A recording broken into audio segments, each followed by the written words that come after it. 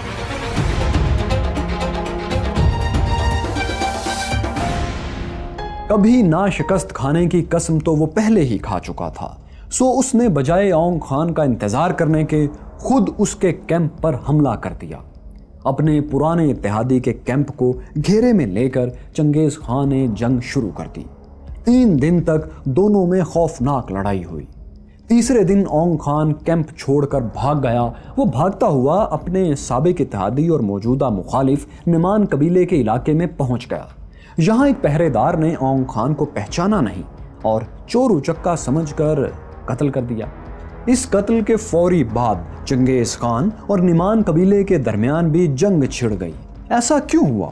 دراصل اس کے پیچھے بھی ایک لیجنڈ ہے، ایک داستان ہے۔ کہتے ہیں جب نیمان قبیلے کو علم ہوا کہ اونگ خان کو ان کے پہرے داروں نے قتل کر دیا ہے تو انہیں بہت دکھ ہوا، کیونکہ نیمان قبیلہ بھلے اونگ خان کے قبیلے کا مخالف ہو گیا تھا، لیکن ماضی کے اچھے تعلقات کی وجہ سے اس قبیلے کے بڑے اونگ خان جیسے معزز سردار کی موت نہیں چاہتے تھے۔ چنانچہ وہ اپنی روایات کے مطابق اس کا سر کاٹ کر اپنے کیمپ کے ایک خیمے میں لے آئے۔ یہاں اسے خراج عقیدت پیش کرنے کے لیے، اسے عزت دینے کے لیے ایک بڑی تقریب منعقد کی گئی۔ دعوت میں اونگ خان کا نام لے کر شراب کے جام لوٹائے جانے لگے۔ لیجنڈ کے مطابق اس دوران اونگ خان کے کٹے ہوئے سر سے مبینہ طور پر ہنسنے کی آوازیں آنے لگی۔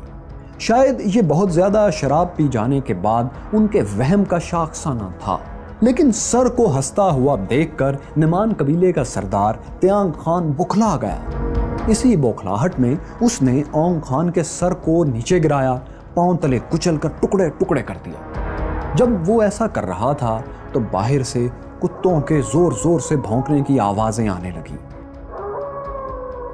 جس سے لوگوں نے یہ برا شگون اخذ کیا کہ ان پر اب کوئی بڑی آفت آنے والی ہے۔ اور ہاں، آفت آنے والی بھی تھی، اور اس آفت کا نام تھا چنگیز خان۔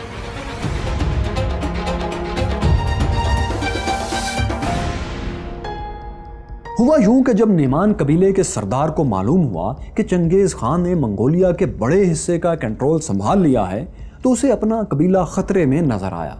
چنگیز خان نے تیانگ خان کے ایک بھائی کو بھی ایک لڑائی میں شکست دی تھی، لیکن تیانگ خان خود کو اپنے بھائی سے کہیں زیادہ طاقتور جنگجو سمجھتا تھا، سو اس نے چنگیز خان سے ٹکر لینے کا فیصلہ کیا۔ اپنی طاقت بڑھانے کے لیے اس نے چنگیز خان کے دشمن اور پرانے دوست جموکا کو بھی ساتھ ملایا اور جنگ کی تیاری شروع کر دی۔ مگر ہوا یہ کہ ان کے حملے کا پلان پہلے ہی لیک ہو گیا۔ اس کی مخبری چنگیز خان تک پہنچ گئی۔ چنگیز خان تو نہ ہارنے کی قسم کھائے بیٹھا تھا، سو اس نے ایک بار پھر پریمپٹیو سٹرائک کی۔ وہ فوری طور پر جنگ کے لیے نکل کھڑا ہوا۔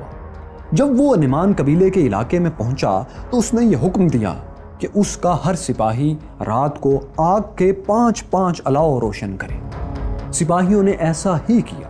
جب میدان جنگ میں اتنے زیادہ اور اتنا دور تک الاؤ روشن ہوئے تو نعمان قبیلے کے وہ جاسوس جو دور پہاڑوں اور جنگلوں میں چھپے ہوئے جاسوسی کر رہے تھے ڈر گئے۔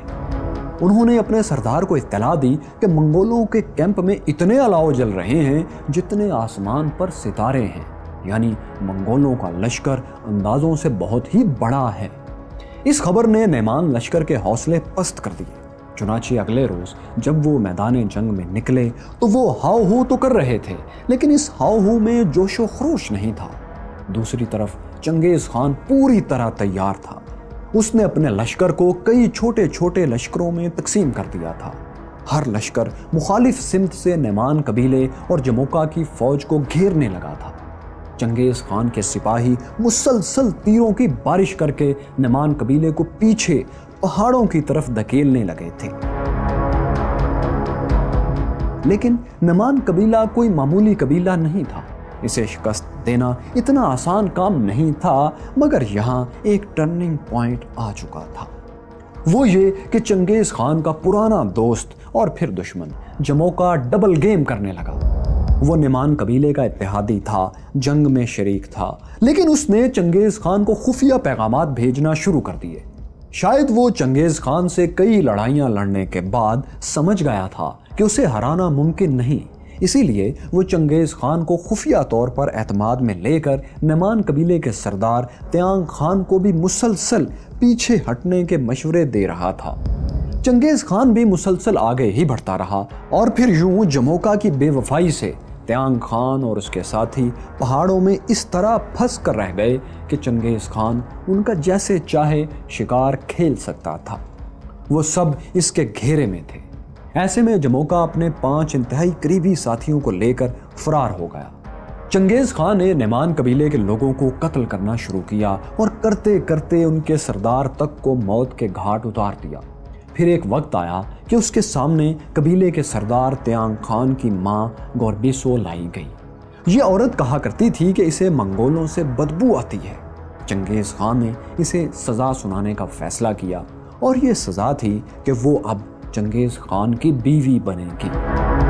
بہرحال ایک اور بڑا سردار تیانگ خان چنگیز خان سے لڑائی کے بعد مارا جا چکا تھا اور جموکا مفرور تھا۔ جموکا نے بھلے چنگیز خان کا خفیہ طور پر ساتھ دیا تھا، لیکن چنگیز خان جموکا پر اب اندھا دھند بھروسہ کرنے پر تیار نہیں تھا۔ وہ اسے ہر قیمت پر اپنے قبضے میں لانا چاہتا تھا۔ ماڈرن ہسٹورینز یہ بھی کہتے ہیں کہ جموکا چنگیز خان کا ڈبل ایجنٹ تھا، اور اب وہ اسی ڈبل ایجنٹ کو اپنی کمزوری سمجھتے ہوئے ختم کرنا چاہتا تھا۔ اس لیے چنگیز خان کے سپاہی اسے ہر جگہ ڈھونڈتے پھر رہے تھے۔ چنگیز خان نے جموکا کی گرفتاری پر ایک بڑے انعام کا اعلان بھی کر رکھا تھا۔ جموکا اپنے 5 ساتھیوں کے ساتھ 1 سال تک پہاڑوں میں در بدر پھرتا رہا اور خانہ بدوش قبائل کو اکا دکا لوگوں کو لوٹ مار کر اپنی گزر بسر کرتا رہا۔ لیکن جب اس کے ساتھیوں کو پتا چلا کہ چنگیز خان نے جموکا کی گرفتاری پر انعام رکھ دیا ہے تو وہ لالچ میں آ گئے۔ ایک رات جب جموکا کھانا کھا رہا تھا تو اس کے 5 ساتھیوں نے اس پر حملہ کر دیا اور اسے باندھ کر چنگیز خان کے پاس لے آئے۔ انہیں چنگیز خان سے بڑے انعام کی توقع تھی، مگر ان کی خوشی غم میں بدل گئی جب چنگیز خان نے انہیں انعام دینے کے بجائے سزائے موت کا حکم سنا دیا۔ اصل میں چنگیز خان کو ان لوگوں سے سخت نفرت تھی جو اپنے آقا سے وفاداری کا حلف توڑتے ہیں اور غداری کرتے ہیں۔ چنانچہ اس نے انعام کے لالچ میں اپنے سردار کو پکڑوانے والوں کو قتل کروا دیا۔ پھر وہ جموکا کی طرف متوجہ ہوا۔ اس کے بچپن کا بلڈ برادر، ساتھ کھانے پینے اور سونے والا جموکا رسیوں میں بندھا ہوا اس کے سامنے پڑا تھا۔ چنگیز خان نے جموکا سے کہا، ہم دونوں کو قسمت ایک بار پھر قریب لے آئی ہے تو کیوں نہ ہم پھر سے ایک ہو جائیں۔ لیکن جموکا کے جواب نے چنگیز خان کو حیران کر دیا۔ جموکا نے کہا، جیسے آسمان میں صرف ایک سورج رہ سکتا ہے، اسی طرح منگولوں میں بھی ایک ہی حکمران ہو سکتا ہے۔ اگر میں زندہ رہا تو میں تمہارے لیے ہمیشہ مصیبت بن کر رہوں گا، اس لیے بہتر ہے تم مجھے قتل کر دو۔ ہاں، بس مجھے ایسی موت دینا جس میں میرا خون نہ بہے۔ پرانی کتابوں میں لکھا ہے کہ جموکا کو چنگیز خان نے گردن سے ریڑھ کی ہڈی توڑ کر قتل کروا دیا۔ چنگیز خان کے حکم پر جموکا کی آخری رسومات اچھے طریقے سے ادا کی گئیں، لیکن ماڈرن ہسٹورینز اس سے اختلاف کرتے ہیں۔ ان کا خیال ہے کہ چنگیز خان نے اپنے بلڈ برادر سے دشمنی کی ایک ایکٹنگ کر کے اسے اپنے دشمنوں کے خلاف اصل دشمنوں کو کمزور کرنے کے لیے استعمال کیا۔ پھر کام نکل جانے کے بعد راز کھلنے کے ڈر سے چنگیز خان نے جموکا کو قتل کروا دیا۔ ماڈرن ہسٹورینز تو یہ بھی کہتے ہیں کہ جموکا کا خون نہ بہانے والی کہانی بھی جھوٹ ہے اور منگولوں نے اپنے بڑے لیڈر چنگیز خان کی عزت رکھنے کے لیے یہ کہانی خود سے گھڑی ہے۔ اصل میں تو جموکا کو بے دردی سے ٹکڑے ٹکڑے کر کے قتل کیا گیا تھا۔ کہتے ہیں جموکا نے مرنے سے پہلے چنگیز خان سے آخری الفاظ یہ کہے تھے کہ میں تاریک راتوں میں آ کر تمہیں ستاؤں گا، تمہاری نیندیں برباد کر دوں گا۔ بہرحال قتل جیسے بھی ہوا، لیکن جموکا اب نہیں رہا تھا۔ اونگ خان، تیانگ خان جیسے بڑے سردار مر چکے تھے۔ چنگیز خان ہی اب بلا شک و شبہ منگولیا کا سب سے بڑا لیڈر بن چکا تھا۔ 1206 میں وہ جگہ جہاں سے دریائے یونان کے سوتے پھوٹتے ہیں، جہاں سے دریائے یونان نکلتا ہے، وہاں منگولوں کے تمام قبائل کا ایک بہت بڑا اجتماع ہوا۔ اسے منگولوں کی زبان میں کولتائی کہا جاتا تھا۔ اس اجتماع میں سفید رنگ کا ایک بڑا سا جھنڈا لہرایا گیا۔ جھنڈے پر 9 دمیں ٹیلز لہرا رہی تھیں۔ اس اجتماع میں تمام منگول قبائل نے متفقہ طور پر چنگیز خان کو اس پورے ریجن کا سب سے بڑا خان مان لیا۔ اب وہ اس ریجن کا سب سے بڑا خان، خاقان یا بادشاہ بن گیا تھا۔ اس موقع تک پہنچتے پہنچتے اس کے دل و دماغ میں نہ جانے یہ خیال کیوں بیٹھ چکا تھا کہ منگولوں کے دیوتا نیلے آسمان نے پوری دنیا پر حکومت کرنا اس کے مقدر میں لکھ دیا ہے۔ اب اس کا اگلا ہدف، نیکسٹ ٹارگٹ وہی ملک تھا جس نے اسے چند برس پہلے ایک عام سے کمانڈر کا خطاب دیا تھا، چین۔ وہی چین جس کے حکمران خود کو منگولوں سے برتر، سپیریئر قوم سمجھتے تھے۔ اب منگولوں کو چنگیز خان کی قیادت میں چینیوں سے لڑنا تھا، لیکن چینیوں کے پاس تو بارود تھا۔ چینیوں کی بندوقوں اور توپوں کا مقابلہ گھوڑوں کی ننگی پشتوں پر بیٹھنے والے منگولوں نے کیسے کیا؟ چنگیز خان مسلمانوں کے لیے موت کا فرشتہ نہیں، ایک مسیحا ثابت ہوا۔ کیا واقعی؟ یہ سب آپ کو دکھائیں گے، لیکن منی سیریز چنگیز خان کون تھا کی نیکسٹ سیکنڈ لاسٹ ایپیسوڈ میں۔ چنگیز خان ایک دن مقدس پہاڑ کی چوٹی پر غائب ہو گیا۔ جب وہ پلٹا تو اس نے اعلان کیا کہ اسے آسمان کے دیوتا نے چین فتح کرنے کی خوشخبری سنا دی ہے، لیکن چینیوں کے پاس تو بارود تھا۔ پھر چنگیز خان نے گھوڑوں پر بیٹھ کر بندوق اور بارود کا مقابلہ کیسے کیا، اور سب سے بڑھ کر یہ کہ اسے چین جیسی طاقتور سلطنت پر حملہ کرنے کی ضرورت ہی کیوں پڑی تھی۔ میں ہوں فیصل وڑائچ اور دیکھو سنو جانو کی منی سیریز چنگیز خان کون تھا کہ سیکنڈ لاسٹ ایپیسوڈ میں ہم آپ کو یہی سب دکھائیں گے۔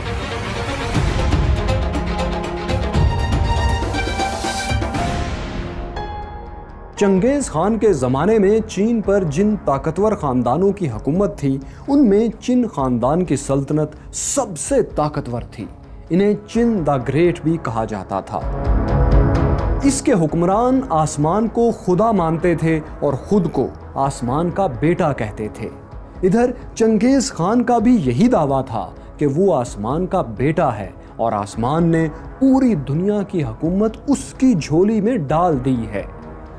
ایک تو یہی ان میں ٹکراؤ کی وجہ تھی، لیکن ایک اور بہت بڑی وجہ تنازع یہ تھی کہ دونوں کے بارڈرز پر کھٹ پٹ چلتی رہتی تھی۔ اب چونکہ چینی سلطنت زیادہ طاقتور تھی اس لیے زیادتی بھی اکثر انہی کی طرف سے زیادہ ہوتی تھی۔ سرحدی علاقوں میں چین سلطنت کے سپاہی یعنی چینی سولجرز منگول علاقوں میں لوٹ مار کرنے آ جاتے تھے۔ وہ منگولوں کی عزت اور مال بھی لوٹتے اور جاتے ہوئے منگول بچوں کو غلام بنا کر ساتھ بھی لے جاتے تھے۔ دوسری طرف منگولوں اور تاتاریوں کے لشکر بھی چینی علاقوں میں لوٹ مار کرتے رہتے تھے۔ تو ان دونوں وجوہات کی بنا پر دونوں ریاستوں میں کھٹ پٹ چلتی رہتی تھی، معمول کی بات تھی۔ لیکن پھر یوں ہوا کہ چین سلطنت میں نیا شہنشاہ آیا۔ یہ شہنشاہ منگولوں کو معمولی خانہ بدوش سے زیادہ اہمیت دینے کے لیے تیار ہی نہیں تھا۔ اس نے چنگیز خان کو ایک پیغام بھیجا۔ پیغام یہ تھا کہ وہ چینی شہنشاہ یعنی چین سلطنت کے شہنشاہ کی اطاعت قبول کر لے۔ چنگیز خان نے یہ پیغام سنا، اس طرف منہ کیا جدھر چین ہے اور زور سے تھوک دیا۔ پھر وہ اپنے گھوڑے پر کود کر سوار ہوا اور ایک طرف نکل گیا۔ اس کا یہ اقدام چین سلطنت کے خلاف اعلان جنگ تھا۔ 1211 میں اس نے اسی مقصد کے لیے اپنے قبائل کو جمع کیا۔ عورتیں، مرد اور بچے الگ الگ گروپس میں آسمان کے دیوتا سے دعائیں مانگنے لگے، لیکن چنگیز خان ان دعا مانگنے والوں میں شامل نہیں تھا۔ وہ کہاں تھا؟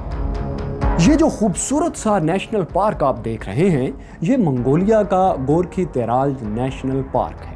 اس دلفریب پارک کی اس خوبصورت اور بلند پہاڑی برکان کالدون پر چنگیز خان آسمان کے دیوتا سے فتح مانگنے چلا آیا تھا۔ منگولوں میں اس پہاڑی کو مقدس سمجھا جاتا تھا۔ چنگیز خان 3 سے 4 روز تک اسی پہاڑی پر رہا۔ جب وہ پہاڑی سے اترا تو اس کا چہرہ پرعزم تھا۔ اس نے اپنی فوج سے کہا، خوش ہو جاؤ، خوش ہو جاؤ، نیلے آسمان نے ہم سے فتح کا وعدہ کر لیا ہے۔ یہ خوشخبری سن کر منگول جوش میں بھر گئے۔ انہوں نے چین سلطنت پر حملے کی تیاریاں شروع کر دی، لیکن چینیوں کی آبادی اور اسی لحاظ سے ان کی فوج بھی بہت بڑی تھی۔ دوسری طرف منگولوں کے مقابلے میں چینیوں کی فوج ماڈرن بھی بہت زیادہ تھی۔ چنگیز خان ایک گھاگ جرنیل کی طرح یہ باتیں سمجھ رہا تھا کہ صرف جوش و جذبے سے چینیوں کو ہرانا ممکن نہیں، اس لیے اس نے گہری چال چلی۔ اس نے چینی فوج کو 2 حصوں میں تقسیم کر دیا۔ یہ اس نے یوں کیا کہ چین سلطنت کے اہم علاقے منچوریا میں حکومت کے خلاف باغیانہ جذبات پائے جاتے تھے۔ چنگیز خان نے انہی جذبات کو اپنے فائدے کے لیے استعمال کیا اور منچوریا میں بغاوت کروا دی۔ اب ظاہر ہے چینی فوج کا ایک حصہ اس بغاوت کو کچلنے کے لیے منچوریا چلا گیا، جس سے مرکز میں فوج کی تعداد تھوڑی رہ گئی۔ یہی وہ وقت تھا جب مئی 1211 میں چنگیز خان نے چین سلطنت پر چڑھائی کر دی۔ اس کے پاس شروع میں 65,000 کی فوج تھی۔ یہ فوج تقریباً 1000 کلومیٹر طویل صحرائے گوبی کو صرف 1 مہینے میں عبور کر گئی اور شمالی چین میں داخل ہو گئی۔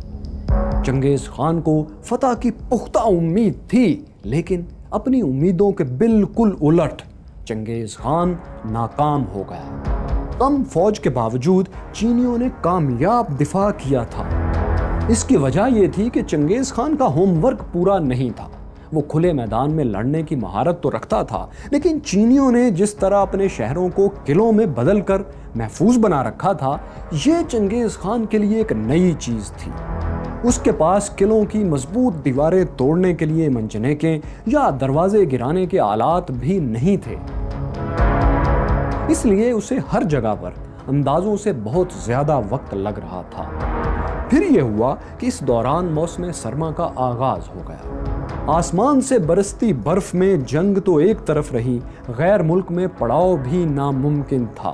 سو چنگیز خان فتح تو نہیں لیکن ایک تجربہ حاصل کر کے پلٹ آیا۔ اسی ناکام حملے سے سیکھتے ہوئے اس نے پھر سے تیاری کی۔ 1213 میں چنگیز خان نے ایک دفعہ پھر چین سلطنت پر حملہ کر دیا، لیکن اس بار وہ پہلے سے زیادہ تیار تھا۔ اس کی فوج میں بھی زیادہ سپاہی تھے اور اس کی فتوحات کی رفتار بھی بہت تیز تھی۔ وہ علاقوں پر علاقے فتح کرتا ہوا چین سلطنت کے دارالحکومت ژونگڈو کی طرف بڑھتا ہی چلا جا رہا تھا۔ یہ شہر اسی جگہ قائم تھا جہاں آج چین کا دارالحکومت بیجنگ واقع ہے۔ چین سلطنت چنگیز خان کا مقابلہ تو کر رہی تھی، لیکن حقیقت یہ تھی کہ اس بار ان کے پاس اتنے بڑے منگول لشکر کے مقابلے کے لیے بھرپور وسائل اور ویل ٹرینڈ آرمی مناسب تعداد میں موجود ہی نہیں تھی۔ لیکن چینی کمانڈرز نے یہ کیا کہ اس کمی کو پورا کرنے کے لیے غریب کسانوں کو بھرتی کرنا شروع کر دیا۔ ان کسانوں کو پیدل فوج یعنی انفینٹری کا حصہ بنایا گیا اور ان کی مدد کے لیے گھوڑ سوار دستے مقرر کیے گئے جو ٹرینڈ سولجرز تھے۔ اب میدان میں چینیوں کی فارمیشن یہ ہوتی تھی کہ درمیان میں کسانوں کی پیدل فوج ہوتی تھی، انفینٹری ہوتی تھی، اور دائیں بائیں ٹرینڈ سولجرز گھوڑوں پر صفیں باندھے کھڑے ہوتے تھے۔ چنگیز خان یہ فارمیشن دیکھ رہا تھا۔ اس نے اس کا ایک زبردست حل نکال لیا۔ وہ یہ کہ جب لڑائی شروع ہوتی تو منگول تیر انداز سامنے سے تیروں کی بارش کر کے کسانوں کی پیدل فوج کو پیچھے بھاگنے پر مجبور کر دیتے۔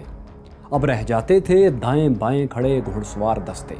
تو جب تیروں کی بارش ہو رہی ہوتی تھی تو منگولوں کے گھڑ سوار دستے پہاڑوں کے پیچھے سے گھوم کر دشمن کی گھڑ سوار فوج پر عقب سے حملہ کرتے تھے۔ اس سے چینی گھڑ سوار فوج گھیرے میں آ کر ماری گئی۔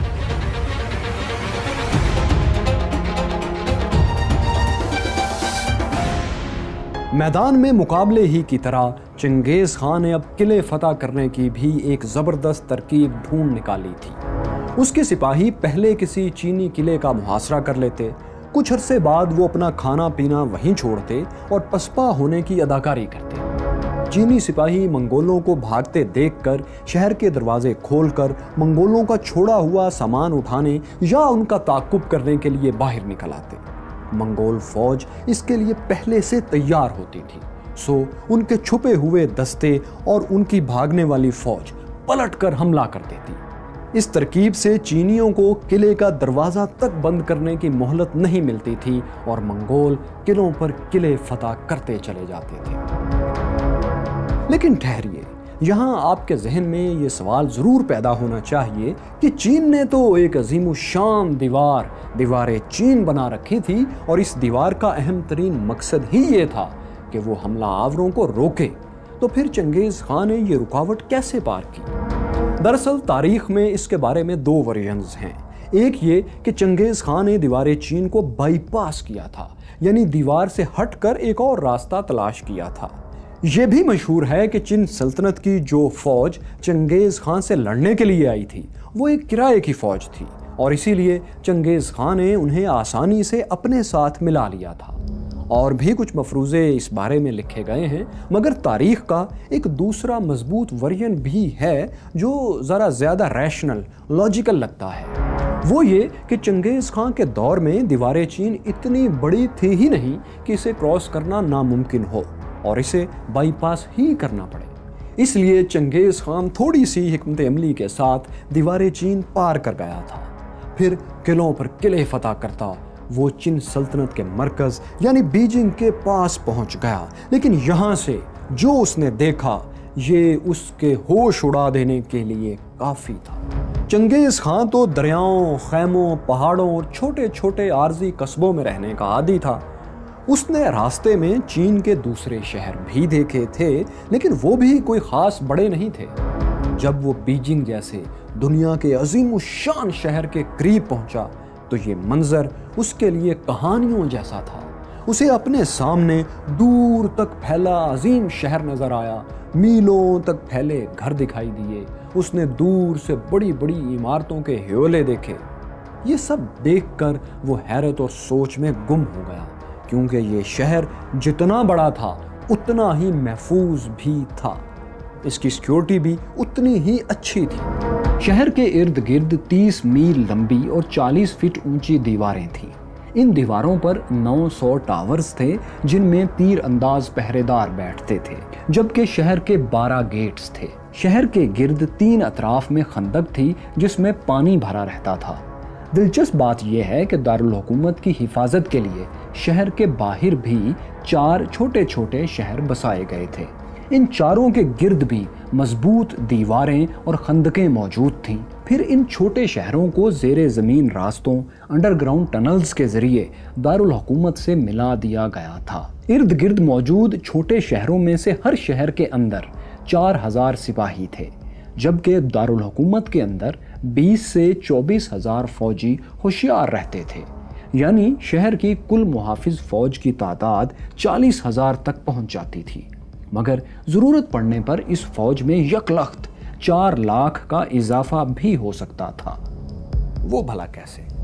وہ ایسے کہ شہر کی کل آبادی 4 لاکھ تھی اور اسے کسی بھی وقت ایک حکم کے نتیجے میں جنگ میں شامل کیا جا سکتا تھا۔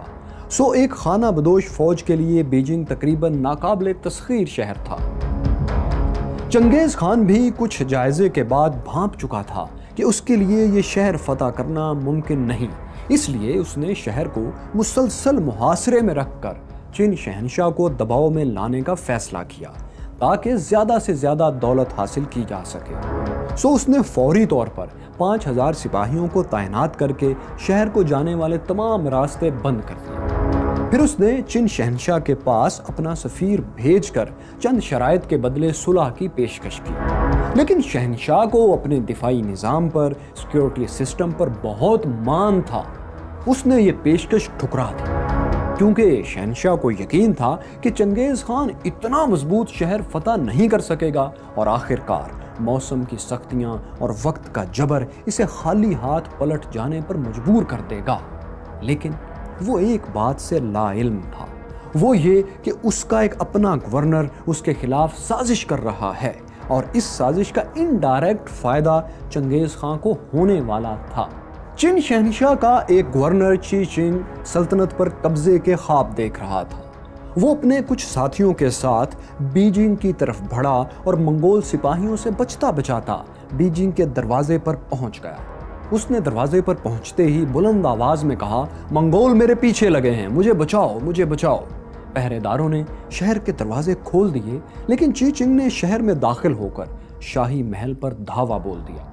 شہنشاہ اور اس کے محافظ اچانک حملے کا وار سہ نہ سکے، یہاں تک کہ چین شہنشاہ، جسے منگول گولڈن خان کہتے تھے، وہ بھی لڑائی میں مارا گیا۔ چی چنگ نے بجائے خود شہنشاہ بننے کے کنگ میکر بننے کو ترجیح دی۔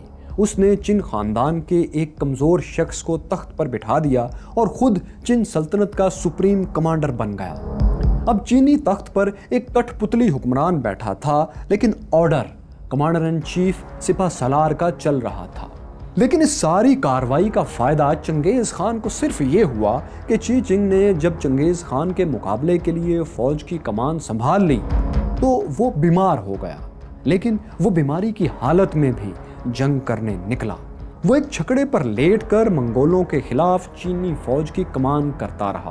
اس نے لگاتار 2 دن تک منگول فوج کو پیچھے ہٹنے پر مجبور کیا، لیکن اب اس کی صحت مسلسل بگڑ رہی تھی۔ بیماری نے اسے مزید لڑنے کی اجازت نہیں دی۔ چنانچہ تیسرے روز اس نے اپنے ایک کمانڈر، جس کا نام کاؤ تھا، اس کو منگولوں کے مقابلے پر بھیجنے کا فیصلہ کیا۔ لیکن بھیجنے سے پہلے اس نے کاؤ کو دھمکی دی کہ اگر وہ شکست کھا کر لوٹا تو اس کا سر قلم کر دیا جائے گا۔ کاؤ موت کا یہ خوف دل میں لیے میدان جنگ میں گیا اور ہار گیا۔ شکست کے بعد قاؤ شہر کے دروازے پر اپنی سرکٹی لاش عالم تصور میں دیکھنے لگا۔ بہرحال قاؤ چپکے سے، اس سے پہلے کہ کسی کے علم میں آئے، شہر میں اپنے وفاداروں کے ساتھ داخل ہوا، اپنے باس چی چنگ کے پاس گیا اور اس کی گردن اڑا دی۔ وہ ایک بیمار کنگ میکر کے ہاتھوں نہیں مرنا چاہتا تھا۔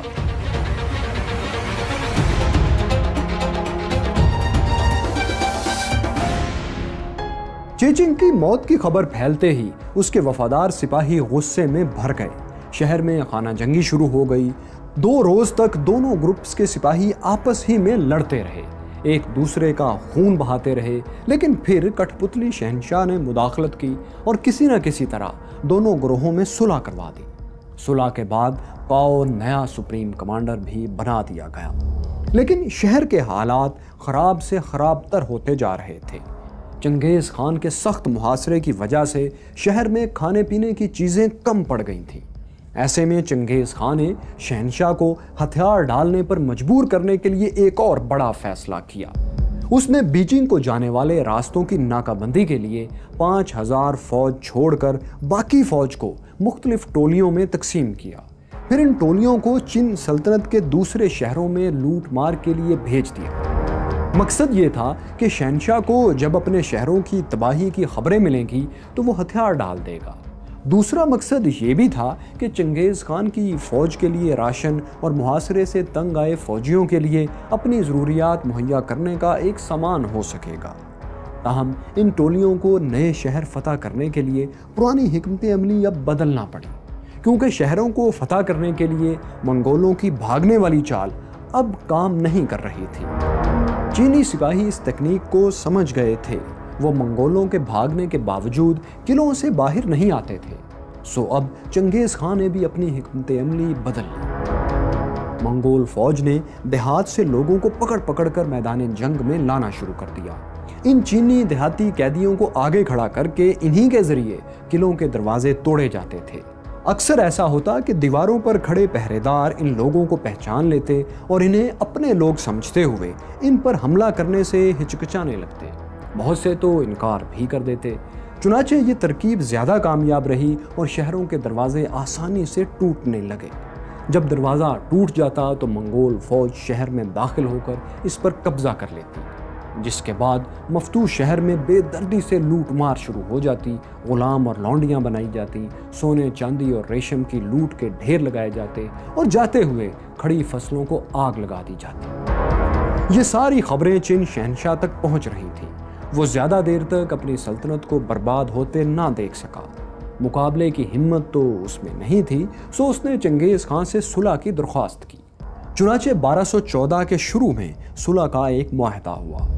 معاہدے کی شرائط کے مطابق چین شہنشاہ کی بیٹی کو چنگیز خان سے شادی کرنا تھی۔ چین سلطنت منگولوں کو 3000 گھوڑے، 1 لاکھ سونے کی پلیٹس اور 3 لاکھ گز ریشم بھی ادا کرنے کی پابند ٹھہری تھی۔ معاہدہ تو ہو گیا، لیکن اب اس پر عمل بھی ہونا تھا، تو عمل سے پہلے چنگیز خان نے یہ کیا کہ کچھ نرمی کر دی اور بیجنگ جانے والے چند راستے کھول دیے۔ لیکن یہاں پر چینی شہنشاہ نے ایک فحش غلطی کی۔ چینی شہنشاہ نے محاصرے میں نرمی دیکھی تو موقع غنیمت جان کر وہ بیجنگ سے نکل بھاگا اور جنوبی شہر کیفینگ میں چھپ گیا۔ یہ شہر بیجنگ سے بھی زیادہ محفوظ تھا، کیونکہ اس کی حفاظتی دیوار 120 میل لمبی تھی، جبکہ بیجنگ کی حفاظتی دیوار صرف 30 میل طویل تھی۔ چنگیز خان کو شہنشاہ کے فرار کی خبر ملی تو وہ آگ بگولا ہو گیا۔ اس نے شہنشاہ کے فرار کو معاہدے کی خلاف ورزی قرار دیا اور معاہدہ توڑ دیا۔ اس نے حکم دیا کہ اب بیجنگ کا سخت محاصرہ کیا جائے، سو محاصرے میں جو نرمی تھی وہ ختم ہو گئی اور بیجنگ کو جانے والے کھلے راستے بند کر دیے گئے۔ اس بار محاصرہ اس قدر سخت تھا کہ بیجنگ میں کھانے پینے کا سامان مکمل طور پر ختم ہو گیا۔ شہر کے لوگ بھوک سے تنگ آ گئے، یہاں تک کہ وہ اپنے مردے کھانے لگے۔ فوج کے بڑے بڑے کمانڈرز، جنرلز رات کی تاریکی میں شہر چھوڑ کر بھاگ گئے، بلکہ کچھ تو ایسے بھی تھے جو تنگ آ کر چنگیز خان کی فوج کا حصہ بن گئے کہ کچھ اور نہ صحیح تو پیٹ بھر کھانا تو ملے گا۔ لیکن سبھی محافظ ایسے نہیں تھے۔ ان بدترین حالات میں بھی پہرے داروں نے منگول فوج کے 2 بڑے حملے بری طرح پسپا کیے ناکام بنائے۔ ان ناکام حملوں میں منگول فوج کو بھاری جانی نقصان بھی اٹھانا پڑا، لیکن حقیقت یہ تھی کہ تقریباً 1 سال سے جاری طویل محاصرے کے بعد صرف چینی شہری اور فوج ہی نہیں، منگول فوج بھی تنگ آ چکی تھی۔ منگولوں کے پاس بھی خوراک کا ذخیرہ ختم ہو رہا تھا، بیماریاں بھی پھیل رہی تھیں، منگول سپاہی مرنے لگے تھے، لیکن منگولوں کو یہ فائدہ بہرحال تھا کہ وہ محاصرے میں نہیں تھے اور ان تک کھانے پینے کا سامان پہنچنے کے راستے کھلے تھے۔ اسی دوران منگولوں نے 1000 چھکڑوں کی ایک کھیپ پکڑ لی۔ ان چھکڑوں پر دراصل کھانے پینے کا سامان لدا ہوا تھا جو محاصرے میں آئے شہریوں کی مدد کے لیے اس شہنشاہ نے بھیجا تھا جو شہر سے فرار ہو چکا تھا۔ منگولوں نے یہ کھیپ لوٹ لی۔ اس خوراک سے انہوں نے اپنا پیٹ تو بھر لیا، لیکن ادھر بیجنگ کے خالی پیٹ محافظوں کو جب اس کی خبر ملی تو ان کے حوصلے ٹوٹ گئے، لیکن آفرین کہ انہوں نے پھر بھی ہتھیار نہیں ڈالے اور آخری ہتھیار آزمانے کا فیصلہ کیا۔ اگرچہ یہ ہتھیار ڈوبتے کو تنکے کا سہارا ہی تھا، لیکن مجبور، لاچار اور مہینوں کے محاصرے سے تنگ پڑے محافظوں کے پاس اس کے علاوہ اور چارہ بھی کیا تھا؟ لیکن یہ ہتھیار تھا کیا؟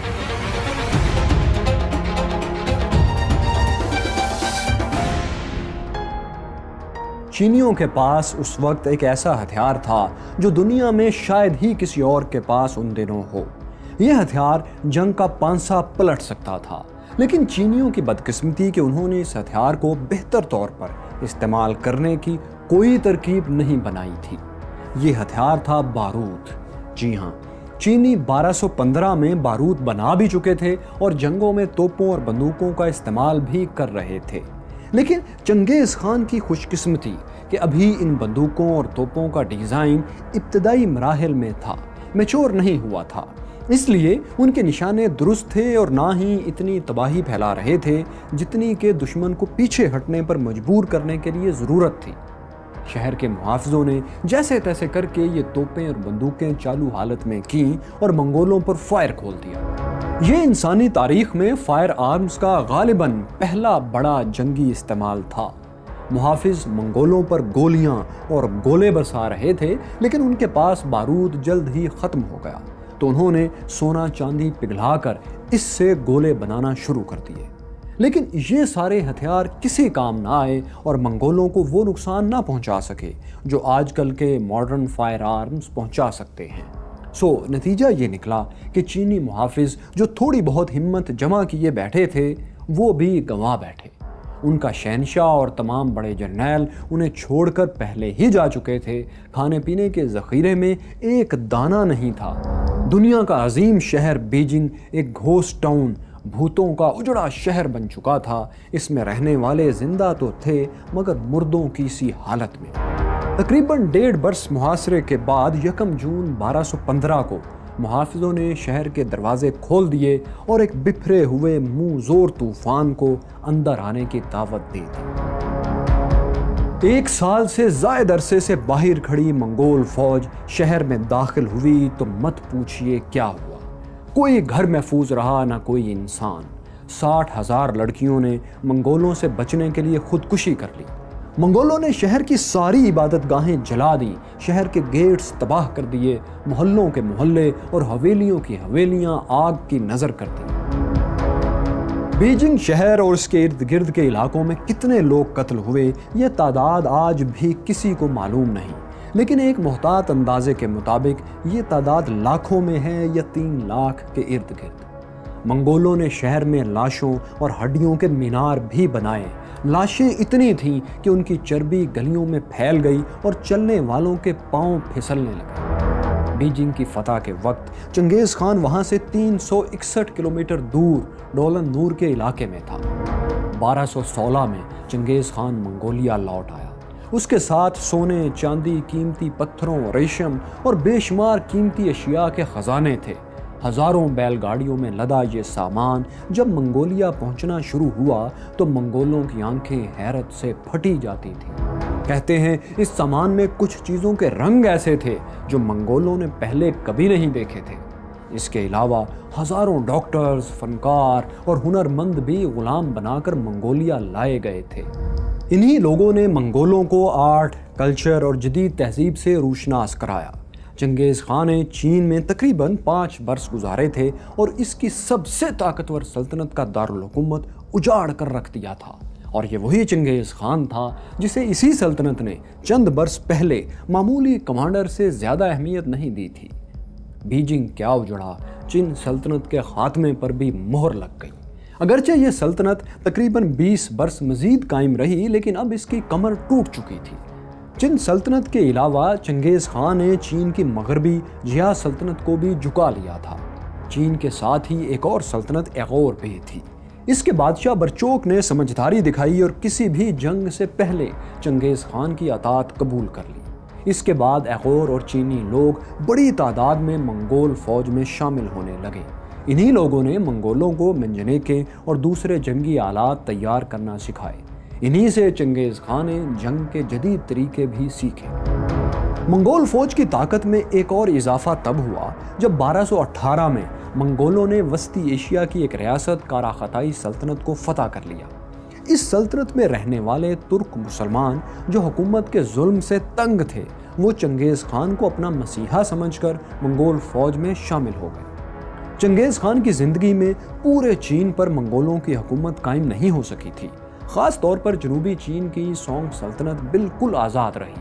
البتہ اس کے پوتے قبلائی خان کے دور میں منگولوں نے پورے چین پر قبضہ کر لیا تھا، مگر یہ ظاہر ہے چنگیز خان کی زندگی کے بعد کی بات ہے۔ مگر ہاں، چنگیز خان نے اپنی زندگی میں ایک بڑی طاقتور اسلامی سلطنت کو تاخت و تاراج کر دیا تھا۔ یہ سلطنت کون سی تھی؟ چنگیز خان نے ایک طاقتور مسلمان سلطنت پر کیوں حملہ کیا؟ مسلمان زیادہ تعداد میں ہونے کے باوجود کیوں مقابلہ نہ کر سکے؟ اور وہ ایک سپہ سالار کون تھا جو چنگیز خان کے لیے برسوں تک درد سر بنا رہا، اور آخر سر توڑ کوششوں کے باوجود آج تک چنگیز خان کی قبر کا سراغ کیوں نہیں مل سکا؟ یہ سب آپ کو دکھائیں گے، لیکن چنگیز خان کون تھا کی اگلی اور آخری قسط میں۔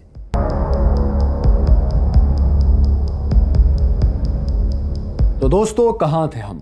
چنگیز خان اپنے سب سے قریبی بچپن کے دوست جموکا کو قتل کر چکا تھا، چین کی سب سے بڑی ریاست چین سلطنت کو جھکا چکا تھا، اور اب اس کا ٹکراؤ اسلامی دنیا سے ہونے والا تھا۔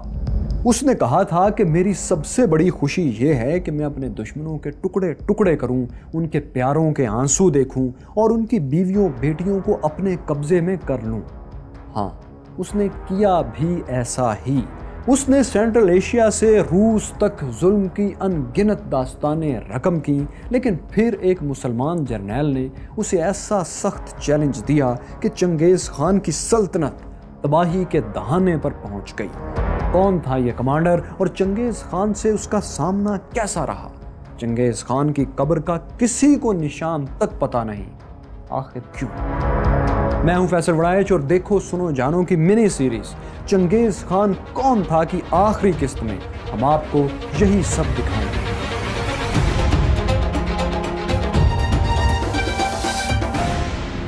جب چنگیز خان چین پر حملہ آور تھا تو اس کے مغرب میں ایک نئی طاقت ابھر رہی تھی۔ اس طاقتور ریاست کا بانی ایک ترک سلطان محمد ثانی یا علاء الدین خوارزم شاہ تھا۔ اس نے اس وقت کی اسلامی دنیا کی سب سے بڑی سلطنت قائم کر لی تھی۔ یہ سلطنت جو خوارزمی سلطنت کہلاتی تھی، قازقستان سے ایران اور موجودہ پاکستان کے علاقوں تک پھیلی ہوئی تھی۔ وہ خود کو سکندر اعظم ثانی کہلوانا پسند کرتا تھا۔ وہ چین اور بغداد فتح کرنے کے خواب بھی دیکھتا تھا، لیکن پھر اس نے ایک تاریخی غلطی کی اور یہ غلطی اسے چنگیز خان کے مقابلے پر لے آئی۔ ہوا یوں کہ اب چنگیز خان ایک بڑی سلطنت کا حکمران بن چکا تھا۔ چین کا ریشم اور دوسری دولت بھی اس کے قبضے میں تھی۔ ہنرمند فنکار، تاجر، معیشت دان اور بہت سے دوسرے ماہرین کے ساتھ وہ اپنی سلطنت کو اب ترقی دینا چاہتا تھا۔ اس کے لیے اس نے ارد گرد کے ممالک سے تجارت کے معاہدے کرنا شروع کیے۔ اس نے محمد ثانی کو ایک پیغام بھیجا۔ اس نے کہا، میں تمہاری سلطنت پر قبضہ کر کے اپنی سلطنت وسیع نہیں کرنا چاہتا، بلکہ پرامن تجارت چاہتا ہوں۔ چنگیز خان نے سلطان کو مخاطب کر کے یہ بھی کہا کہ میں تو چڑھتے سورج کی سرزمین کا حکمران ہوں اور تم ڈوبتے سورج کی دھرتی کے حاکم ہو۔ سلطان خوارزم شاہ نے خط کا مثبت جواب دیا، یعنی وہ چنگیز خان سے تجارت کے لیے تیار تھا۔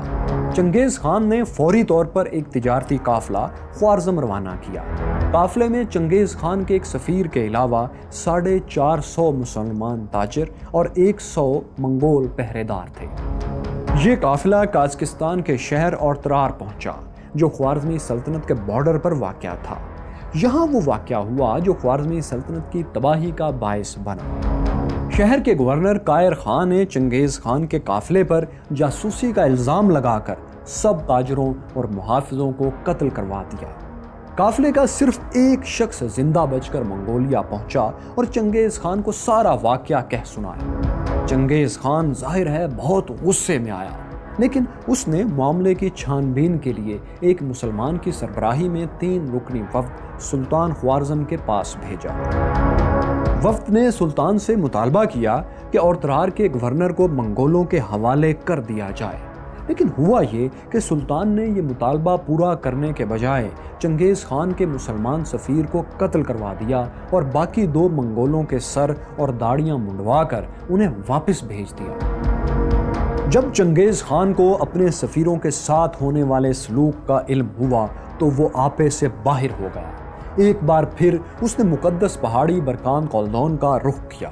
اس نے آسمان کی طرف ہاتھ بلند کیے اور اپنے دیوتا کو پکارا۔ اس نے کہا، مجھے طاقت دو، مجھے انتقام لینا ہے۔ پھر چنگیز خان نے علاؤ الدین کو آخری پیغام بھیجا۔ اس نے کہا، تم نے میرے آدمیوں اور تاجروں کو قتل کیا ہے اور میرا تجارتی سامان بھی لوٹ لیا ہے، سو تجارت ختم، اب تم جنگ کی تیاری کرو، کیونکہ میں ایک ایسی فوج کے ساتھ تم پر حملہ آور ہونے والا ہوں جسے تم روک نہیں سکو گے۔ چنگیز خان مئی 1219 میں 1,20,000 فوج لے کر خوارزم پر چڑھ دوڑا۔ اس کی فوج میں 10,000 ایغور سپاہیوں کے علاوہ ترک، مسلمان اور چینی انجینئرز بھی بڑی تعداد میں موجود تھے۔ چنگیز خان کے مقابلے پر سلطان کی فوج 2 گنا سے بھی زیادہ تھی، لیکن سلطان نے ایک غلطی کی، وہ یہ کہ منگولوں کا براہ راست مقابلہ کرنے کے بجائے اپنی فوج کو تقسیم کر کے الگ الگ شہروں کی حفاظت کے لیے بھیج دیا۔ اس کا نتیجہ تباہ کن نکلا، کیونکہ منگولوں نے ایک ایک شہر کو گھیر گھیر کر الگ الگ تباہ کرنا شروع کر دیا۔ یوں مسلمان اپنی زیادہ تعداد کا فائدہ نہ اٹھا سکے۔ منگولوں نے اورترار کو 5 ماہ میں فتح کر لیا، پھر اس کے گورنر قائر خان سمیت شہر کی زیادہ تر آبادی کو تہہ تیغ کر دیا۔ اورترار کے بعد بخارا اور سمرقند جیسے عظیم شہر بھی اسی انجام سے دوچار ہوئے۔ چنگیز خان نے یہ شہر اس بری طرح تباہ کر دیے تھے کہ مدتوں بعد بھی کوئی وہاں سے گزرتا تو اجڑا دیار دیکھ کر اس کے دل سے ہوک سی اٹھتی تھی۔ اس کا اندازہ یوں کیجئے کہ 1 صدی بعد جب مشہور سیاح ابن بطوطہ یہاں سے گزرا تو اسے بھی یہ شہر اجڑی ہوئی بستی ہی دکھائی دیے تھے۔ چنگیز خان بخارا اور سمرقند کو تباہ و برباد کرنے کے بعد واپس نہیں لوٹا، بلکہ آگے ہی بڑھتا چلا گیا۔ جو اس کے راستے میں آیا وہ اسے تباہ کرتا چلا گیا، لیکن اس نے ازبکستان کے شہر نوراتا کو تباہ نہیں کیا تھا۔ کہا جاتا ہے کہ اس شہر کو تباہ نہ کرنے کی وجہ یہ تھی کہ وہاں مقدس قبریں تھیں۔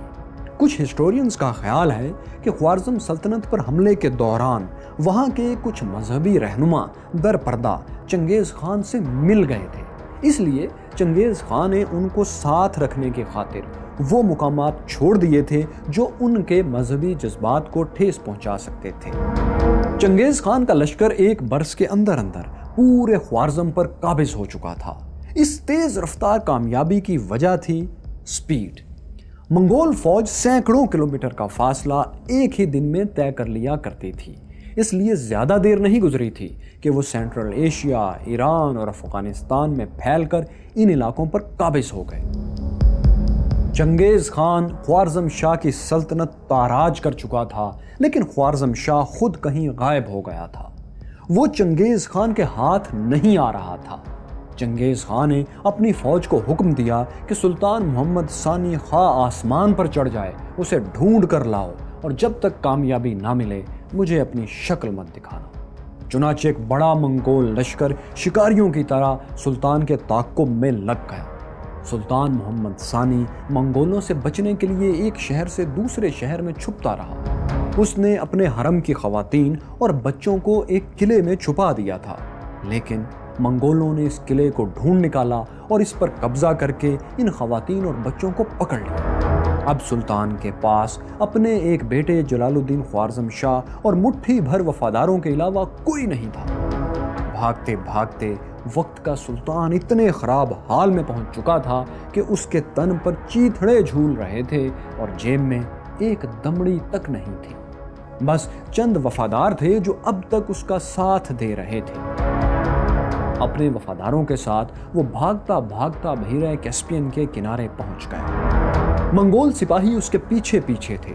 وہ ایک کشتی میں بیٹھ کر فرار ہونے لگا کہ منگول سپاہی سر پر آن پہنچے۔ انہوں نے کشتی پر تیروں کی بارش کر دی، لیکن اتفاق سے کشتی اور کشتی والے بحفاظت آگے نکل گئے۔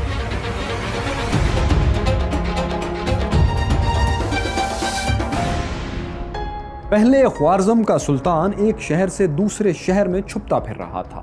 اب چنگیز خان کے سپاہیوں سے بچتا ہوا وہ ایک جزیرے سے دوسرے جزیرے میں پناہ لیتا پھر رہا تھا۔ منگول کسی بھی جگہ اسے چھوڑنے کو تیار نہیں تھے۔ یہ مسلز، اعصاب اور وقت کی بے رحم جنگ تھی۔ اس جنگ نے سلطان کو نیم پاگل سا کر دیا تھا۔ وہ بہکی بہکی باتیں کرنے لگا تھا۔ اس کے بیٹے جلال الدین اور چند وفاداروں کے لیے اسے سنبھالنا ایک مشکل کام ہوتا جا رہا تھا۔ اسی طرح جان بچاتے، بھاگتے اور چھپتے چھپاتے ایک دن سلطان علاء الدین خوارزم کو نمونیا ہو گیا۔ 10 جنوری 1221 کو سلطان دنیا چھوڑ گیا، اور وہ بھی اس طرح کہ تدفین کے لیے کفن کا کپڑا تک دستیاب نہیں تھا۔ سو اسے اسی کے تن پر موجود چیتھڑوں میں دفن کر دیا گیا۔ لیکن کیا بس یہی کچھ تھا؟ نہیں، ابھی چنگیز خان کے سپاہیوں کی کسر باقی تھی۔ انہیں جب اپنے آقا کا حکم پورا کرنے میں ناکامی ہوئی، یعنی چنگیز خان کے سپاہی سلطان کو زندہ اپنے آقا تک نہ پہنچا سکے، تو انہوں نے سلطان کی قبر ڈھونڈ نکالی، لاش کو باہر نکالا اور اسے آگ لگا دی۔ سلطان کی ماں اور حرم کی خواتین کا جلوس نکالا گیا اور انہیں خوارزمی سلطنت کی تباہی کا ماتم کرنے پر مجبور کیا گیا۔ پھر حرم کی خواتین کو چنگیز خان کے بیٹوں اور جرنیلوں میں تقسیم کر دیا گیا۔ لیکن اس سب میں یہ ہوا کہ سلطان کا بیٹا جلال الدین خوارزم شاہ جان بچا کر نکل گیا۔ وہ چنگیز خان کے سپاہیوں کے ہاتھ نہیں آیا، اسی لیے وہی منگولوں کے خلاف مسلمانوں کی جنگ آزادی کی علامت بن گیا۔ جلال الدین جو اپنے باپ کی موت کے بعد منگولوں کے ہاتھ نہیں آ سکا تھا، وہ بھی افغانستان پہنچنے کی اب فکر میں تھا، کیونکہ وہاں اس کے ہزاروں حامی غزنی میں جمع ہو رہے تھے۔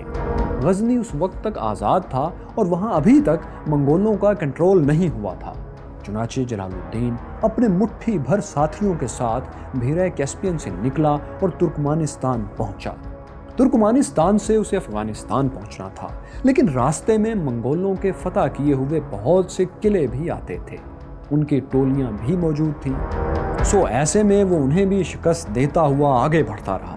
اس نے نیسا کے قلعے پر قابض 700 منگولوں کو موت کے گھاٹ اتار دیا۔ منگولوں کے چھوٹے چھوٹے دستوں کو شکست دیتا اور اپنا راستہ صاف کرتا ہوا وہ اسی سال یعنی 1221 میں غزنی پہنچ گیا۔ یہاں خوارزمی سلطنت کے 50,000 سپاہیوں نے اس کی وفاداری کا حلف لیا۔ منگولوں کے خلاف جنگ میں ایک جرنیل تیمور ملک بھی اس کے ساتھ تھا۔ تیمور ملک سلطان محمد ثانی کے دور میں فرغانہ کے علاقے خجنند کا گورنر تھا۔ یہ علاقہ آج تاجکستان کا دوسرا بڑا شہر ہے۔ اس نے 1000 سپاہیوں کے ساتھ ایک جزیرے پر مورچہ بند ہو کر منگولوں کا خوب مقابلہ بھی کیا تھا۔ اس کے بعد وہ منگولوں کا گھیرا توڑ کر افغانستان کی طرف فرار ہو گیا، اور جب جلال الدین غزنی پہنچا تو کچھ دیر بعد یہی تیمور ملک بھی 30,000 سپاہیوں کے ساتھ وہاں پہنچ گیا۔ یہ سپاہی اس نے راستے سے بھرتی کیے تھے۔ اس کے پہنچنے سے جلال الدین کی قوت اور بڑھ گئی۔ یوں غزنی میں تقریباً 80,000 کے قریب فوج منگولوں سے مقابلے کے لیے تیار تھی۔ اس سے پہلے کہ چنگیز خان کا مقابلہ جلال الدین خوارزم سے ہوتا، جنگ کی ہولناکیاں چنگیز خان کے گھر تک پہنچنے لگیں۔ اس کا ایک داماد توکوچار ایرانی شہر نیشاپور کے محاصرے میں مارا گیا۔ چنگیز خان کے لیے یہ خبر ایک المناک حادثہ تھی۔ اس نے اپنے بیٹے تولی خان کو بدلہ لینے کے لیے نیشاپور بھیجا۔ تولی خان نے نیشاپور کو گھیر کر اس کے گرد سینکڑوں منجنیقیں نصب کر دی، پھر شہر پر پتھروں کی بارش کر کے حفاظتی دیواروں کے پرخچے اڑا دیے۔ اس کے بعد منگول فوج شہر میں داخل ہوئی۔ منگول لشکر کے ساتھ چنگیز خان کی بیوہ بیٹی بھی تھی، جس کی آنکھوں میں بدلے کا خون تھا اور ہونٹوں پر انتقام انتقام انتقام کی صدائیں تھیں۔ وہ فوج کو جوش دلا رہی تھی اور فوج جوش کھا رہی تھی۔ چنگیز خان کے داماد کا انتقام یوں لیا گیا کہ پہلے شہر کی انسانی آبادی کو قتل کیا گیا، پھر شہر کے کتوں، بلیوں اور چوہوں تک کو مار دیا گیا۔ ابھی چنگیز خان کی فوج اس کے داماد کا انتقام لے رہی تھی کہ ایک اور واقعہ ہو گیا۔ افغانستان میں بامیان کے قلعے کے باہر چنگیز خان کا چہیتا پوتا مغیتوگین بھی تیر لگنے سے مارا گیا۔ اپنے داماد کی موت کے بعد چنگیز خان کے لیے یہ دوسرا بڑا جذباتی صدمہ تھا۔ غصے میں بپھرا ہوا چنگیز خان خود فوج لے کر بامیان پہنچا اور بالکل نیشاپور کی طرح بامیان کی بھی اینٹ سے اینٹ بجا دی۔ چنگیز خان نے حکم دیا کہ بامیان میں کوئی ایسی چیز باقی نہ بچے جو سانس لیتی ہو۔ سو انسانوں کو قتل کرنے کے بعد تمام جانور حتیٰ کہ کیڑوں مکوڑوں تک کو ڈھونڈ ڈھونڈ کر ختم کر دیا گیا۔ حاملہ خواتین کے پیٹ چاک کیے گئے اور بچے نکال کر انہیں کاٹ دیا گیا۔ بامیان یوں برباد ہوا کہ لوگ برسوں تک اسے منحوس شہر کے نام سے یاد کرتے رہے۔ نیشاپور اور بامیان میں کامیابی اور خوف کے جھنڈے گاڑنے کے بعد اب منگولوں کا مقابلہ تھا جلال الدین خوارزم شاہ سے۔ چنگیز خان نے اپنے ایک جرنیل کو 40,000 سے زائد کا لشکر دے کر جلال الدین کے تعاقب میں روانہ کیا۔ افغان علاقے پروان کے قریب جلال الدین خوارزم منگول فوج کے مقابلے میں آیا، لیکن یہاں منگول فوج کو ایسی عبرتناک شکست ہوئی کہ ان کا لشکر سر پر پاؤں رکھ کر میدان جنگ سے بھاگ گیا۔ یہ مسلمانوں کے ہاتھوں چنگیز خان کے کسی بھی لشکر کی پہلی ہار تھی۔ اس لڑائی میں بہت سے منگول فوجی قیدی بھی بنائے گئے تھے۔ ان قیدیوں سے جلال الدین کی فوج نے گن گن کر بدلے لیے۔ کئی منگولوں کے کانوں میں کیل ٹھونک دیے گئے، بہت سوں کو غصے میں بکھرے ہوئے شہریوں کے حوالے کر دیا گیا۔ شہریوں نے منگول قیدیوں کے ٹکڑے اڑا دیے، کسی کو گھسیٹ گھسیٹ کر مار ڈالا اور کسی کو پیٹ پیٹ کر موت دے دی۔ جلال الدین خوارزم جو اپنی سلطنت، اپنے باپ اور خواتین کا انجام انہی منگولوں کے ہاتھوں دیکھ چکا تھا، اب انہیں بے بسی کی موت مرتا دیکھ کر مسکرا رہا تھا، یہاں تک کہ اس نے کئی قیدیوں کے سر اپنے ہاتھوں سے قلم کیے۔ اب ٹیبلز ٹرن ہو چکے تھے، منگول سپاہیوں کو وہ موت نصیب ہو رہی تھی جو وہ دوسروں کو دیا کرتے تھے۔ منگولوں کی شکست اور ان کے قیدیوں کے قتل عام نے ان کے ناقابل شکست ہونے کا بھرم بھی توڑ دیا تھا اور پوری اسلامی دنیا میں ان کے خلاف ایک نیا جوش اور فتح کی امید بھر گئی تھی۔ افغانستان سے ایران اور سینٹرل ایشیا تک مسلمانوں نے منگولوں کے خلاف ہتھیار اٹھا لیے تھے۔ جن جن شہروں میں منگول گورنرز اور سپاہی تعینات تھے، وہاں ان کے خلاف بغاوتیں ہونے لگیں اور کئی جگہوں پر انہیں قتل بھی کیا جانے لگا۔ غرض کہ خوارزمی سلطنت میں چنگیز خان کے خلاف جنگ آزادی شروع ہو گئی۔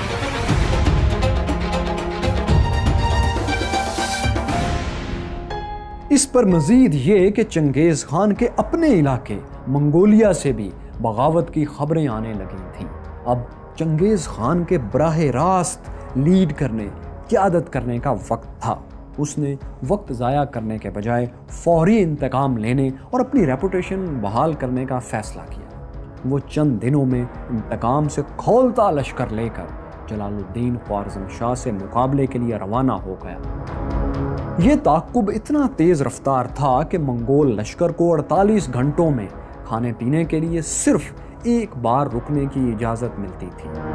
یوں چنگیز خان چند ہی روز میں جلال الدین کے قریب پہنچ گیا۔ لیکن جلال الدین کی فوج جنگ سے پہلے ہی کمزور ہو چکی تھی۔ پروان کی فتح کے بعد اس کے 2 جرنیلوں تیمور ملک اور ایک دوسرے سردار میں مال غنیمت کی تقسیم پر جھگڑا ہو گیا تھا۔ جب جلال الدین نے اس جھگڑے میں تیمور ملک کی حمایت کی تو دوسرا جرنیل سردار اپنے 30,000 ساتھیوں کو لے کر ان کا ساتھ چھوڑ گیا۔ اب جلال الدین کے پاس پہلے سے کم فوج رہ گئی تھی۔ وہ منگولوں سے بچنے کے لیے افغانستان کے راستے موجودہ پاکستانی صوبے خیبر پختونخوا میں داخل ہوا۔ وہ ہوتے ہوتے کالا باغ کے مقام تک آن پہنچا۔ یہاں اس کی فوج دریائے سندھ کے مغربی کنارے پر کھڑی دریا پار کرنے کی تیاری کر رہی تھی کہ چنگیز خان نے اپنے لاؤ لشکر کے ساتھ اسے آ لیا۔ اب جلال الدین کے پاس مقابلے کے سوا کوئی چارہ نہیں تھا۔ اس نے فوری طور پر اپنی کشتیاں جلا ڈالی تاکہ اس کے سپاہی بھاگنے کی کوشش نہ کریں۔ پھر اس نے اپنے پاس موجود سونا، چاندی اور ہیرے جواہرات بھی دریائے سندھ میں پھینک دیے۔ اس کے بعد وہ خود تلوار لے کر میدان میں کود پڑا۔ دوپہر تک دونوں فوجوں میں گھمسان کا رن پڑا۔ جلال الدین کے ساتھی ایک ایک کر کے قربان ہوتے رہے، حتیٰ کہ اس کا وفادار جرنیل تیمور ملک بھی جان کی بازی ہار گیا۔ جب جلال الدین نے اپنے لشکر کو ہارتے دیکھا اور بچاؤ کی کوئی صورت بھی سامنے نہیں تھی تو وہ گھوڑے کے ساتھ دریائے سندھ کے کنارے ایک چٹان پر چڑھ گیا۔ پھر اس نے 60 فٹ کی بلندی سے دریا میں چھلانگ لگا دی۔ دریا کے تیز بہاؤ نے جلال الدین کو اپنے ساتھ بہانا شروع کر دیا۔ جلال الدین باہر نکلنے کے لیے بری طرح ہاتھ پاؤں مار رہا تھا۔ چنگیز خان دریا کے اونچے کنارے پر کھڑا یہ منظر دیکھ رہا تھا۔ اس کے تیر انداز جلال الدین کو موت کی نیند سلانے کے لیے نشانہ لے رہے تھے۔ وہ کمانوں میں تیر کھینچ چکے تھے، لیکن چنگیز خان نے ہاتھ کھڑا کر کے انہیں روک دیا۔ اس نے جلال الدین کی طرف دیکھتے ہوئے کہا، ایسے بہادر بیٹے کا حق تھا کہ اسے زیادہ شاندار باپ ملتا۔ تیر اندازوں نے کمانیں جھکا لی اور جلال الدین گھوڑے سمیت دریا پار کر گیا۔ دریا سے نکل کر اس نے دہلی کے سلطان التتمش سے رابطہ کیا اور چنگیز خان کے خلاف مدد مانگی، مگر التتمش پر چنگیز خان کا اتنا خوف طاری تھا کہ اس نے جلال الدین کی مدد سے انکار کر دیا۔ ادھر چنگیز خان نے خود تو دریائے سندھ پار نہیں کیا، مگر جلال الدین کی تلاش کے لیے اپنی فوج آگے بھیج دی۔ منگولوں نے پنجاب سے سندھ تک قتل و غارت کا بازار گرم کر دیا تھا۔ منگولوں نے ملتان کا بھی محاصرہ کیا، لیکن ملتان کی گرمی! ہر طرح کے موسم کا مقابلہ کرنے والے منگول ملتان کی گرمی سے گھبرا گئے۔ انہوں نے محاصرہ اٹھایا اور واپس لوٹ گئے۔ چنگیز خان ہندوستان سے گزر کر چین جانا چاہتا تھا، لیکن خوارزم میں بغاوت کی وجہ سے وہ اپنا ارادہ ترک کر کے سینٹرل ایشیا واپس چلا گیا۔ جلال الدین منگول فوج کی پنجاب اور سندھ میں موجودگی کے دوران مختلف جگہوں پر روپوش رہا اور اس کی کئی مقامی قبیلوں سے لڑائیاں بھی ہوئیں اور ایک بار اس کا بازو بھی زخمی ہوا۔ یہ بھی کہا جاتا ہے کہ اس نے ایک کھوکھر سردار کی بیٹی سے شادی کی تھی۔ چنگیز خان کی واپسی کے باوجود جلال الدین 2 برس لاہور میں چھپا رہا۔ جب اسے پوری طرح یقین ہو گیا کہ چنگیز خان ہندوستان واپس نہیں آ رہا تو وہ سندھ پہنچا اور ایک بحری جہاز میں بیٹھ کر ایران چلا گیا۔ وہ مرتے دم تک منگولوں کے خلاف جدوجہد کرتا رہا، مگر کامیاب نہ ہو سکا۔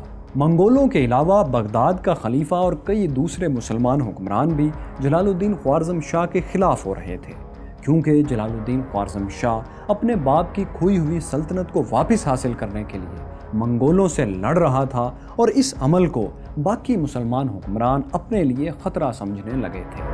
1231 میں مسلمانوں کے اسی گمنام ہیرو کو ترک علاقے دیار بکر کے قریب منگولوں سے آخری شکست ہوئی۔ اس شکست کے بعد وہ ایک بار پھر دربدر پھرنے لگا، یہاں تک کہ ایک جگہ کرد ڈاکوؤں نے اس کے کیمپ پر حملہ کر کے اسے قتل کر دیا۔ چنگیز خان کا ایک بہت بڑا دشمن ختم ہو چکا تھا۔ چنگیز خان نے اس سے بہت پہلے ہندوستان سے تو اپنی فوج ہٹا لی تھی، مگر اس نے خوارزمی سلطنت کے باغی شہروں کو عبرت کا نشان بنا دیا۔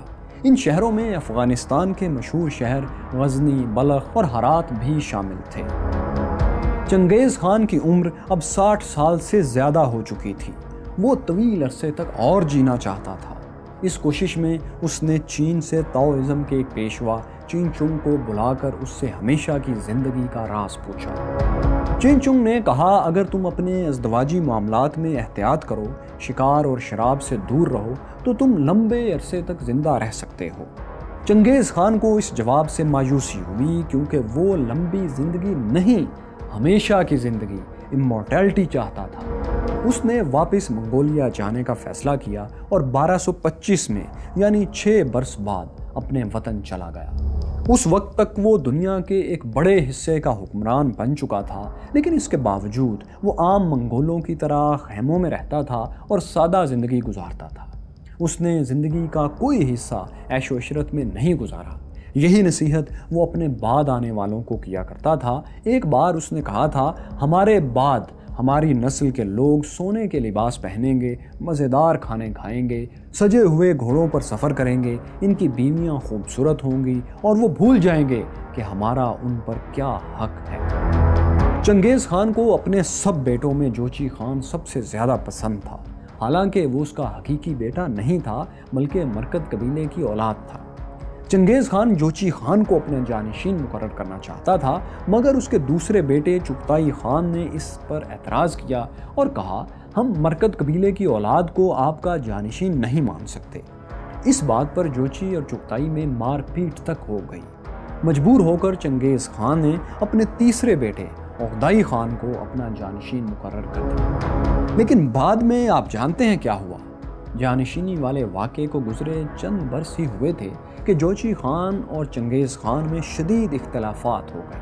یہ اختلافات اتنے بڑھے کہ چنگیز خان نے مبینہ طور پر نیچرلی جوچی خان کو زہر دے کر ہلاک کروا دیا۔ اپنے وطن واپسی کے 1 سال کے اندر 1226 میں چنگیز خان بوڑھا بھی ہو گیا تھا اور صحت بھی بہت خراب ہو چکی تھی۔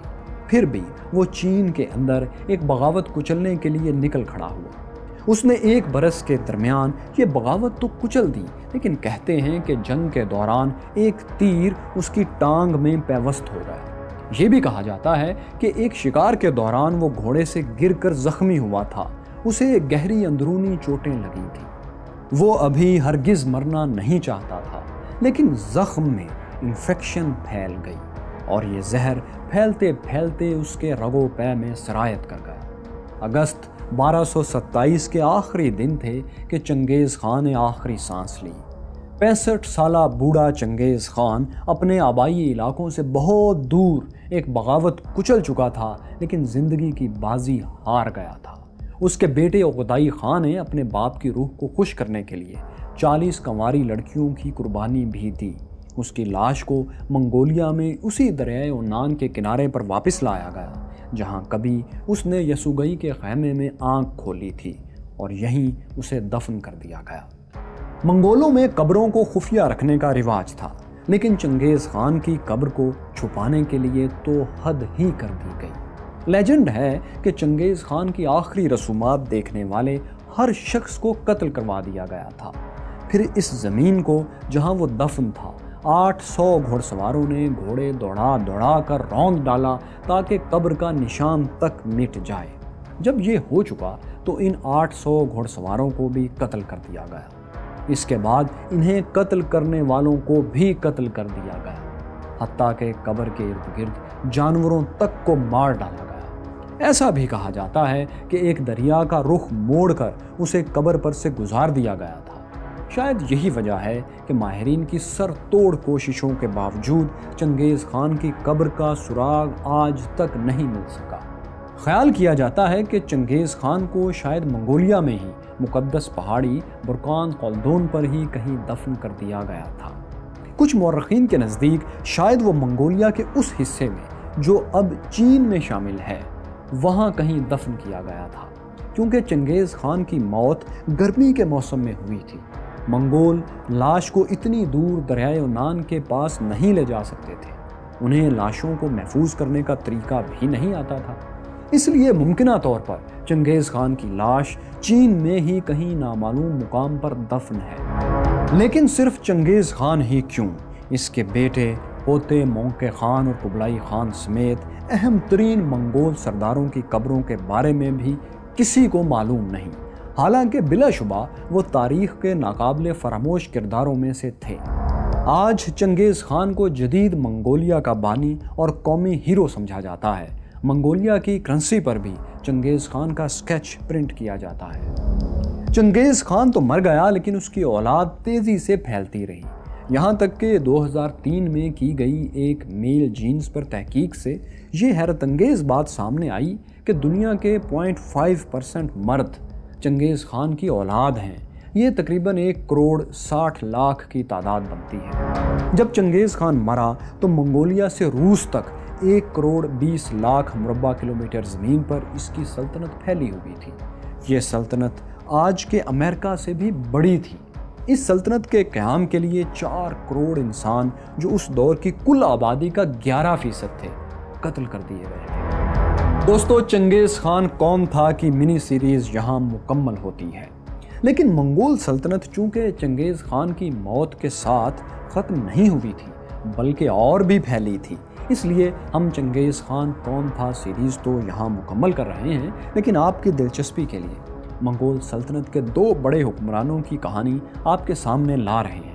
یہ کہانیاں بر وقت دیکھنے کے لیے دیکھو سنو جانو کو سبسکرائب کر لیجئے اور بیل آئیکن پر بھی ٹچ کر لیجئے تاکہ ہر اپڈیٹ آپ کو فوراً مل سکے۔ لیکن ہاں، ہمیں کمنٹس میں یہ ضرور بتائیں کہ آپ کے خیال میں چنگیز خان ایک کامیاب انسان تھا یا ناکام؟ جو باتیں اس کے بارے میں مشہور ہیں، یہ کتنی سچ ہیں آپ کے خیال میں؟ اور آپ جیسا بھی سمجھتے ہیں ویسا کیوں سمجھتے ہیں، کمنٹس میں ضرور لکھیں۔ چنگیز خان منی سیریز کی آخری قسط آپ نے دیکھی۔ یہ مکمل سیریز دیکھنے کے لیے یہاں ٹچ یا کلک کیجئے۔ یہ رہی پاکستان کی کہانی، اور یہاں جانیے ہماری کائنات کی ایسی کہانی جو آپ کسی بھی الف لیلوی داستان سے حسین پائیں گے۔